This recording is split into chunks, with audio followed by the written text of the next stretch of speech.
Welcome to this Thursday morning reflection about the saint of the day. We had been this week reflecting on the different saints that come in our calendar, and today we are to reflect about Saint Josaphat, bishop and martyr. He lived from the year in the 1500s until the 1623, and he was a tireless preacher and an ascetic person. He lived in really austerity. His simplicity of life and preaching the gospel made him a saint committed to bring the unity of the church in Ukraine. So he's a saint from Ukraine, and he was a hard working in keeping the local traditions, the traditions of the people in his area and in his country, as well as to maintain close ties and relationship with Rome. Remember, the church up in the Middle Ages, each of the different rites and different traditions that came all together, and so he worked for keeping these ties with the Roman church, with the Latin tradition, let's put it this way, but at the same time keeping some original traditions to uh, the local people in his area. So it would be something like when we do, for example, in our Hispanic community, that we do the Novena to Our Lady of Guadalupe. So that's a very specific tradition from Mexico, but it's in full communion with the church in Rome. And that's what St. Josaphat was trying to do to keep everybody united, no? But sadly, he was killed by supporters of an opposing bishop who didn't have the same views as St. Josaphat. And he didn't like these ties with Rome, and he wasn't in favor of keeping traditions and be united. And so when I look at his life and I reflect on that, two things come to my mind.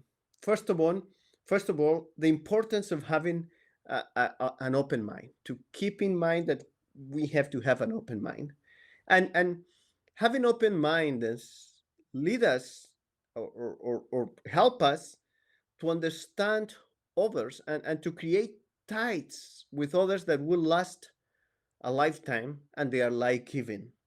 But close minded approaches in life sometimes blind us and take us to really relationships that are not life giving and even death, as St. Joseph paid with his life to be open, and he paid with his life for all those supporters of this opposing bishop.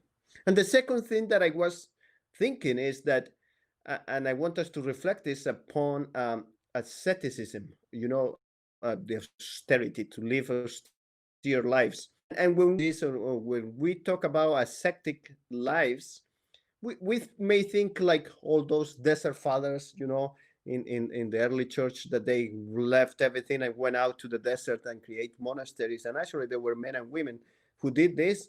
Or we may think about really radical saints who, to live the gospel, took the stream poverty to streams and live with nothing. And you have that in mind, like Saint Francis of Assisi.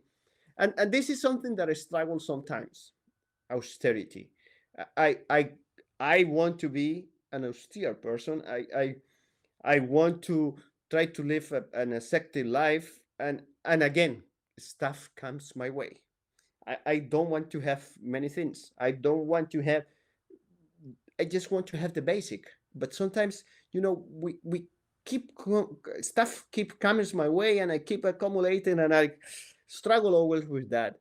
So I like to keep things simple. I like to keep life austere, but it always gets complicated. And I think you and we can always afford some austerity in our lives. And maybe that's a great exercise for us today.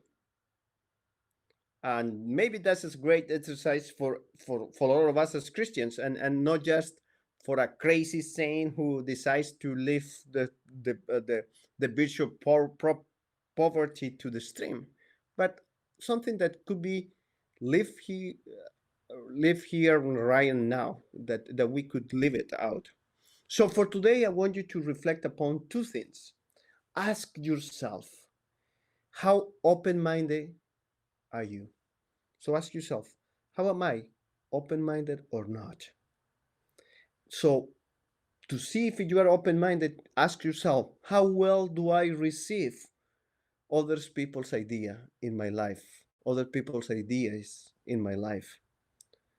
Do I take them with an open minded and try to understand them, trying to see what they are telling me, or I just shut them out and I don't pay attention to that? So let us ask ourselves about how open our minds are to others. And then the second thing that I want us to reflect on is something that we all, that I, as I mentioned, I struggle, and maybe some of you do too struggle. Look at the stuff that you have, like the things that you have, and see what things can you give away. You know what you don't need, and what could you live without, and just give them away. Or look at your shopping behaviors, and see if you need to stop buying things that you really don't need. So let us try to live out these two virtues, or two traits that Saint Josaphat teaches today: to be open-minded and to be ascetic, to be austere in life. See you tomorrow.